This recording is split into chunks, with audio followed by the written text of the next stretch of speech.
Bon, vous m'entendez?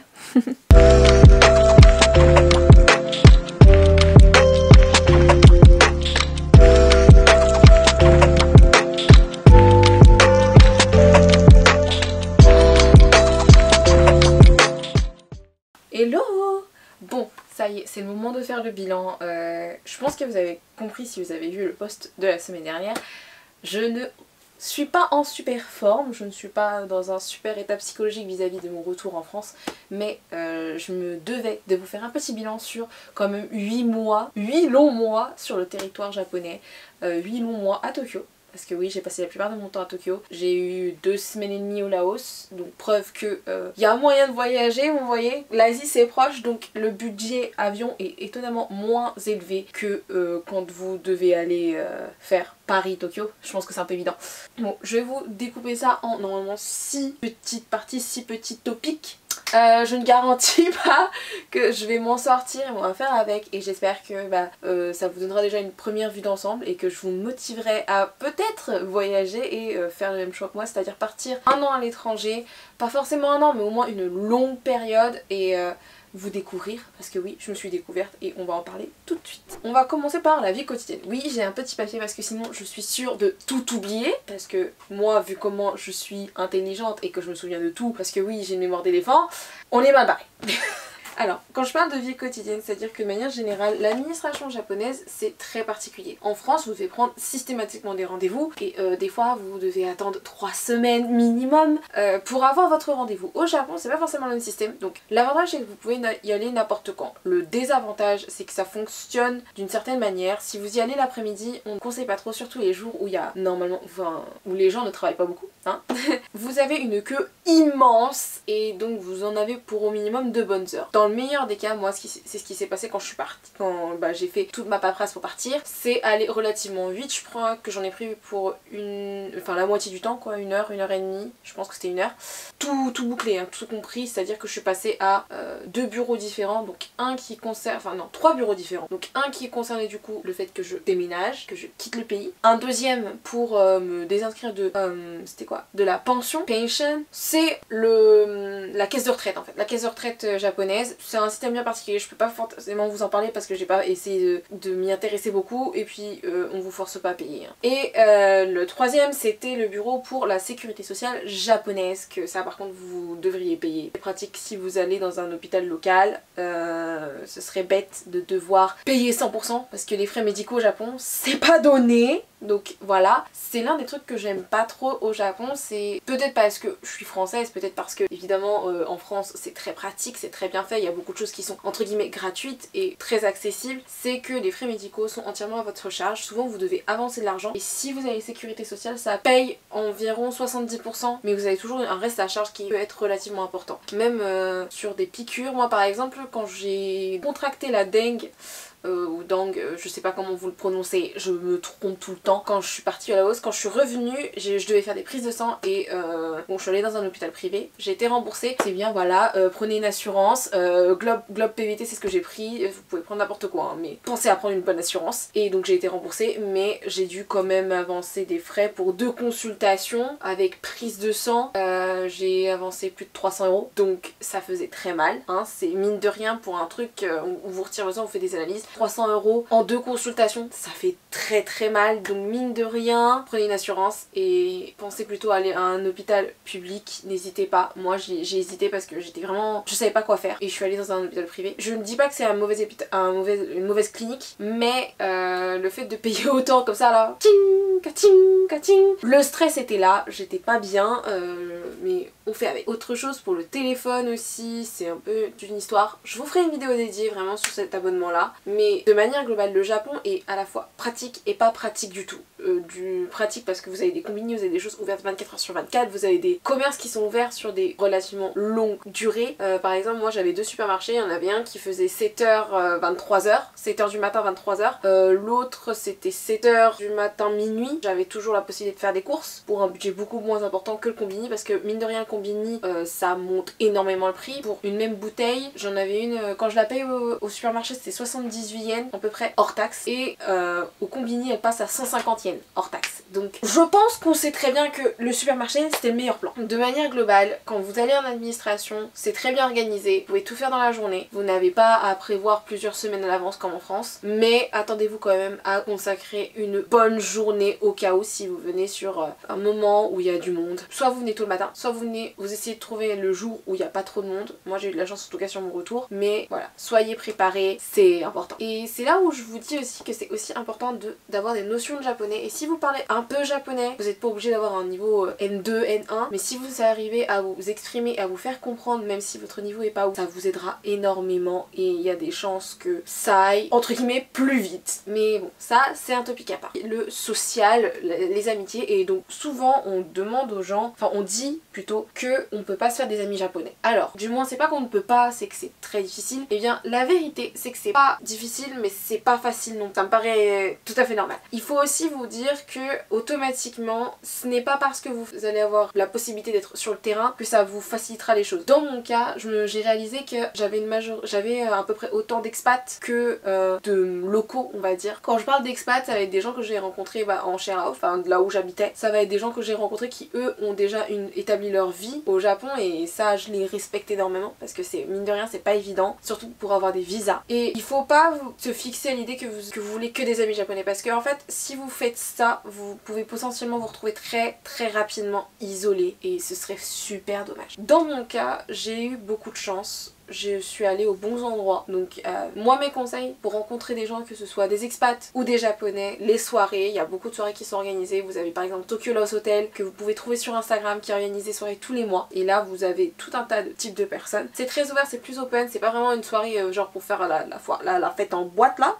Non, c'est un petit peu ça, un petit peu de exhibition, expo, enfin bref, c'est multifonction et vous avez tout un tas de types de personnes. Vous avez des expats, vous avez des locaux, vous avez des half et il faut se dire quand même qu'il y a des grandes chances que les locaux c'est soit des gens qui veulent pratiquer leur anglais, soit c'est des gaijin hunters. Bon, ça, on va dire que vous allez être plutôt dans la même catégorie, vous avez un petit pourcentage qui va être vraiment là pour faire des rencontres en toute innocence, en tout bien tout honneur, vous inquiétez pas, mais restez quand même méfiants et voilà. C'est très sympa. Alors, je ne peux pas dire que mes amis sont comme la majorité des japonais parce que j'ai des amis des amies françaises qui elles ont des amis japonais ou entre guillemets amis avec qui c'est difficile d'organiser je sais pas, un déjeuner ou un truc pour se rencontrer. Genre il faut prévoir plusieurs semaines à l'avance, voire plusieurs mois à l'avance. Moi dans mon cas j'ai de la chance, j'ai des amis, en fait je fais ça dans la semaine, on s'envoie un message, même du jour au lendemain on finit de s'organiser. Je ne peux pas parler pour mon expérience sur ce sujet, mais je sais que toutes les personnes que j'ai rencontrées ont été incroyables. J'ai rencontré des expatriés qui sont juste magiques. Si vous connaissez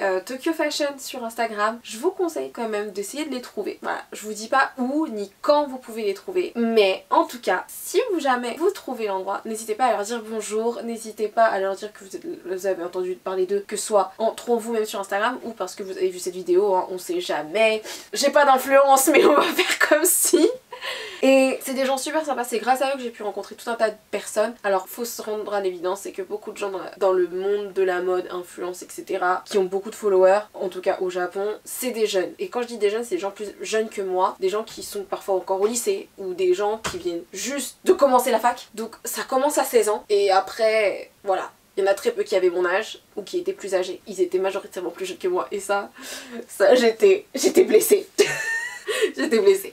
Mais ce que j'aime beaucoup c'est qu'ils ont une certaine forme d'humilité, il y en a très peu qui prennent la grosse tête. Ces gens là même s'ils ont beaucoup de followers ils sont très terre à terre parce qu'il faut se dire qu'au Japon c'est étonnamment beaucoup plus facile, je sais pas sûr mais il y a un genre de facilité parmi les japonais à avoir beaucoup de followers que dans d'autres pays. Et du coup c'est qu'un nombre et ils s'en fichent complètement. Certains sont entre guillemets très intelligents, vous voyez ils ont un plan et ils ont converti ça en boulot et ça c'est magnifique et je trouve ça super bien, tant mieux pour eux. Je les envie un petit peu, j'aimerais bien pouvoir faire ça mais on ne l'est pas et c'était pas grave parce que c'est pas mon objectif de vie. Mais c'est grâce à ces petites rencontres, à ces petites coïncidences que mon séjour a été encore mieux que mieux et je peux que vous conseiller d'être ouvert sur le type d'amis que vous allez avoir. Ne vous concentrez pas à avoir que des japonais, soyez ouvert à tous les profils parce que si vous vouliez que des japonais, alors je vous critique pas, il n'y a rien de mal, mais vous allez plus passer de temps à essayer et potentiellement vous retrouver seul parce que vous y arrivez pas. Et je dis pas que c'est impossible, c'est juste que c'est tellement difficile et vous allez potentiellement vous isoler. Donc amis, restez ouverts et rencontrez tout un tas de types de personnes parce que ces gens-là, ils connaissent aussi d'autres personnes et c'est toujours du personne à personne. Et j'ai l'impression qu'au Japon, il y a cette facilité de créer de la proximité ou de rencontrer des gens de tout type. Alors, petite anecdote par exemple, j'étais avec Tokyo Fashion à un moment donné et on a croisé le couple Megan Fox avec Machine Gun Kelly. Comme ça, ils étaient en train de se balader, on était avec un pote, on était en train de parler. On l'a regardé dans le coin, on les a vus, j'ai fait non, c'est eux. Et bon, évidemment, ils ont pas été filmés, on n'a pas pris photo, etc. Mais franchement, c'était super cool et c'était grave impressionnant de se dire que waouh, des gens ils viennent ici incognito. Et c'est la vérité parce que beaucoup de stars américaines ils savent très bien que dans leur pays ça va être paparazzi, fans et en fait pas de tranquillité. Et quand ils arrivent au Japon, il y a une forme d'incognito, de liberté. Les gens, même s'ils savent qui vous êtes, ils vont pas vous courir après, ils vont pas vous harceler, ils vont pas être pesants, ils vont vous laisser vivre votre vie. Et je pense que c'est pour ça qu'il y a beaucoup d'artistes qui aiment venir au Japon. Mais voilà, ça c'était pour le social, j'espère que j'ai été claire, mais en tout cas j'ai fait des rencontres incroyables et je leur en suis tellement reconnaissante. Mais à 100%. Le numéro 3, travail, ça va être extrêmement rapide, je pense que vous avez deviné, si vous avez regardé ces vlogs, vous savez très bien que je n'ai pas travaillé de manière conventionnelle. J'ai fait un choix. Donc mes économies, c'est ce que j'ai utilisé pour vivre tout le temps. J'ai gagné 2 fois de l'argent, sachant que le deuxième salaire je l'ai reçu bien plus tard et même voilà, je viens de le recevoir. Mais pour faire simple, j'ai fait un choix. En France, j'ai vécu toute ma vie en faisant des boulots pour gagner de l'argent. Donc j'ai été très frustrée, j'ai pas fait des choses que je voulais faire par envie, par bonheur et par passion. Je ne suis pas passionnée par la vente. J'aime la mode, mais me retrouver en tant que vendeuse, c'était pas mon plus grand rêve et ça ne l'est toujours pas. Je crache pas dans la soupe parce que mine de rien, ça m'a donné de l'expérience, ça m'a permis de développer certaines choses et travailler dans le luxe, ça m'a permis de comprendre que waouh, quitte à être vendeuse, autant être dans le luxe. Voilà, mais c'était pas mon objectif et quand je suis arrivée au Japon, j'ai dit ok, en France je peux pas être modèle, je peux pas faire des choses, etc. On va essayer de le faire au Japon parce qu'il y a une possibilité que je puisse réussir. Et je me suis consacrée à ça. Et ça m'a permis en fait non pas de gagner de l'argent parce que mine de rien j'ai pas gagné grand chose, mais ça m'a permis de m'épanouir à un certain niveau en tant que personne et je suis quand même très heureuse de ce que j'ai eu. Je reste reconnaissant, je ne crache pas dans la soupe, je ne suis pas mécontente de ce que j'ai eu. J'ai eu des hauts et des bas, ça a été très difficile. Nadège en attestera. J'ai beaucoup déprimé quand c'était difficile, quand j'arrivais pas à avoir de boulot, quand je voyais que les choses avançaient pas. Mais là au final, j'ai eu 2 boulots, 2 expériences très différentes, c'était super sympa. Et je me dis que même si c'est pas beaucoup, c'est pas rien non plus. J'ai fait ce choix et du coup je ne peux pas vous conseiller sur comment trouver un boulot. Je peux vous dire juste que si vous voulez faire du modeling, il faut vous inscrire à un max d'agences et espérer qu'il y ait parmi cette longue liste d'agences au moins un certain nombre qui va pouvoir vous enregistrer dans leur base de données et essayer de vous donner du boulot. Alors, faut aussi savoir que moi, je suis quand même un profil un peu différent encore des asiatiques, enfin des gens qui recherchent pour les blancs, les noirs, on va le dire honnêtement. Vous êtes 2 catégories qui vont absolument avoir plus de boulot et de chances d'obtenir un boulot. Quand vous êtes asiatique, c'est plus compliqué. En fait, quand vous rentrez trop sur quelque chose de similaire à eux, si vous êtes dans des agences pour étrangers, vous mettez des bâtons dans les roues, mais quand vous n'avez pas le choix, vous le faites avec. J'ai essayé des agences japonaises et souvent c'était une question de visa, c'était plus compliqué, c'est pas grave, on est passé à autre chose, mais ça m'a pas empêché d'avoir au moins 2 boulots. Et pour moi, cette période-là, ça a été le moment où j'ai fait les choses pour moi. Donc voilà, c'est tout ce que j'ai à dire sur le boulot et j'espère que c'est pas une fin. J'espère avoir des bonnes surprises à raconter, des bonnes anecdotes. Peut-être, je suis pas sûre. Faudrait que je me rappelle tout ce que s'est passé quand j'étais là-bas. Sur le plan personnel, je vais essayer de faire vite, mais j'ai appris sur moi. Je me suis donné confiance en moi. J'ai eu confiance en mes capacités à vivre seule parce que jusqu'à maintenant, j'ai vécu toute ma vie chez mes parents et je ne pensais pas que je pourrais vivre seule. Ça me stressait beaucoup et je pense que parce que j'étais stressée, j'ai essayé de planifier le plus de choses possible et c'est tout à fait possible. Je vous le conseille, si vous voulez commencer à prendre votre indépendance, il faut pas avoir peur d'aller loin parce que si vous êtes trop proche, pour moi en tout cas, vous allez avoir tendance à vous dire c'est pas grave, ma famille est pas loin, si j'ai un pépin je peux aller chez eux. Et c'est ça le petit côté pervers, c'est que vous baisserez encore votre garde et le but c'est que justement faut pas vous baisser votre garde, il faut se dire ok, si je veux que ça se passe bien, il faut que je fasse ça. Vous allez vous responsabiliser plus et moi en tout cas c'est ce que j'ai compris. Je suis pas quelqu'un d'irresponsable mais j'ai pris conscience en tout cas de mes responsabilités et de ce que je pouvais faire pour que ça fonctionne. Il faut pas avoir peur, ce genre d'expérience c'est incroyable et même si j'ai eu des hauts et des bas, vous avez toujours un soutien psychologique mais vous ne pouvez compter que sur vous-même quand vous êtes à l'étranger. Alors n'hésitez pas à le faire. C'est pas qu'une question de courage, c'est une question de volonté aussi, c'est une question de ok, est-ce que maintenant je veux me challenger et moi c'est ce que j'ai voulu faire. J'ai voulu me challenger et c'est ce que j'ai fait. Je suis partie à l'autre bout du monde et je veux toujours, enfin je veux dire c'est mon pays de cœur là, c'est bon. j'y retournerai. Je vais trouver une solution. On va trouver une solution les gars.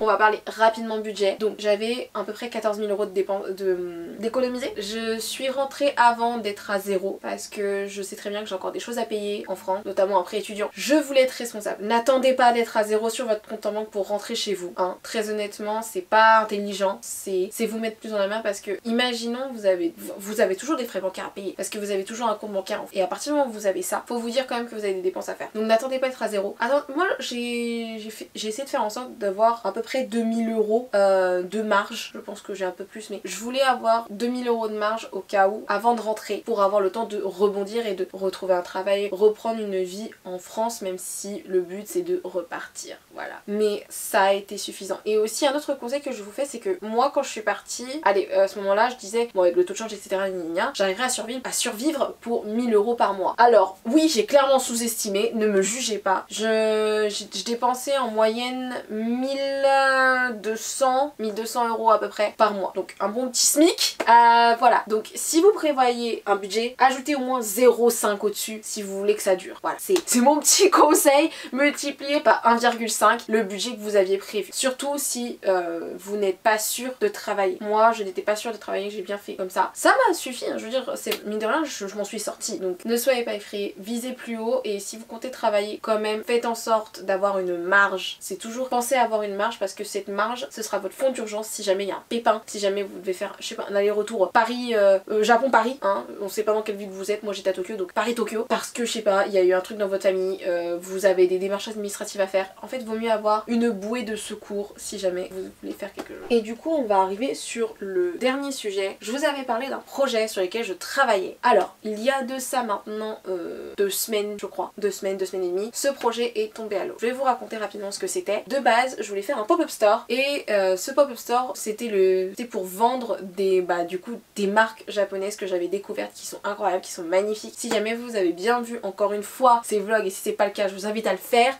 Tout un tas de marques, je suis allée à tout un tas de pop-up stores, j'ai découvert tout un tas de marques qui font des choses incroyables que je kiffe et je voulais vous donner la possibilité d'en acheter. Voilà. Donc pour moi c'était vraiment faire découvrir quelque chose et espérer partager mon amour de la mode et donner une chance à ces magnifiques marques d'aller au-delà du marché local parce que je pense qu'elles méritent tellement plus de reconnaissance. Et j'avais trouvé une entreprise pour travailler avec moi. On a fait évoluer le projet parce qu'au final ils ont considéré que c'était un super bon projet, j'étais contente. Alors on a essayé d'aller plus loin et du coup d'inviter des marques asiatiques, un bon petit paquet sur le salon Who's Next qui est un salon professionnel, donc c'était entre guillemets censé être plus facile à gérer et ça rendait les choses encore plus incroyables. Vous voyez un peu l'idée. Alors les choses en fait que pour des circonstances qui ne regardent que moi et l'entreprise, on n'a pas pu aboutir et du coup ça a été abandonné. Ça m'a fait un peu de mal mais en même temps au fur et à mesure qu'on avançait il y avait de plus en plus de problèmes et j'étais de plus en plus stressée. Je sentais mes épaules devenir de plus en plus lourdes et j'étais en permanence en train de penser ah il y a ça, il y a ça, il y a ça, il y a ça. Et quand ça s'est arrêté d'un côté, j'étais un peu triste d'avoir perdu une des raisons qui m'aurait fait revenir au Japon très rapidement, mais je me suis sentie légère. Donc malheureusement je pourrais pas vous en parler, je pourrais pas vous développer, documenter ce genre de choses. Mais c'est pas grave, on va essayer de continuer de se concentrer sur objectif Back to Tokyo. On va essayer de faire un truc comme ça. Je vais continuer à vous faire du contenu, hein. Mon but c'est de continuer à faire vivre cette chaîne. Je vous ferai du contenu astuces Japon, tiens, pourquoi pas, hein. Du contenu mode parce que oui, là, mine de rien, on va préparer une vidéo très spéciale avec mon super acolyte Kenny et j'espère pouvoir vous proposer d'autres contenus dans le même genre. Franchement cette chaîne elle est bordélique mais elle me ressemble parce que d'un côté c'est bordélique et de l'autre c'est organisé parce que c'est toutes les choses que j'aime et je veux continuer à vous partager ça. Je ne suis pas une grande youtubeuse, je ne suis pas une grande influenceuse mais j'ai juste de la joie et de la passion pour ce que je fais. Donc j'espère que vous continuerez à me suivre sur cette aventure et que vous serez toujours là pour me soutenir et si c'est pas le cas c'est pas grave. J'ai ma famille, j'ai mes amis et c'est tout ce qui compte. Allez, j'espère que cette vidéo vous aura été utile ou pas, que elle vous aura plu. Et si c'est le cas, n'hésitez pas à mettre un petit pouce bleu et un petit commentaire. J'aimerais bien savoir si vous avez des anecdotes, je sais pas, au Japon, ou si vous avez aimé un épisode en particulier dans cette série. Et je sais pas, mettez n'importe quoi, il y aura forcément quelque chose à raconter. Et n'hésitez pas aussi, si vous avez déjà liké, partagé et commenté, à suivre cette chaîne pour ne rater aucune vidéo, ou au moins, savoir que j'existe, hein, donnez-moi plus de followers. Non, je rigole. Mais c'est un peu le principe, hein. Et on va continuer à faire de notre mieux, on va continuer à partager notre vision du monde. Et j'espère que ça vous plaira. Voilà, je vous fais plein de bisous. À la semaine prochaine, peut-être, je suis pas sûre. Je ferai de mon mieux en tout cas. Et d'ici là, portez-vous bien. Je vous souhaite la santé, je vous souhaite de réussir tous vos projets. Si vous en avez, je suis sûre que ça marchera. Et si vous en avez pas, peut-être que vous en aurez un. Et ce projet peut être n'importe quoi. Que ce soit voyager, se découvrir ou se lancer dans un nouveau challenge. En tout cas, moi j'en ai des nouveaux et j'espère pouvoir vous en parler ou pas. Ou je sais pas. J'avoue, je sais pas encore. Je suis un peu bordélique. On se tient au courant. Allez, bisous. Bon, juste petite chose encore, je vous conseille, voyagez, venez à Tokyo. Tokyo c'est génial pour les vacances. Si vous voulez vivre une aventure, Tokyo c'est sympa, surtout pour une première expérience parce que c'est archi safe. Et ouais, voilà, voyager, c'est tout ce que je peux vous dire. C'était le moment inutile, mais je voulais juste vous montrer une tête qui me paraissait moins bizarre. Allez, je vous fais des vrais bisous cette fois. Mouah.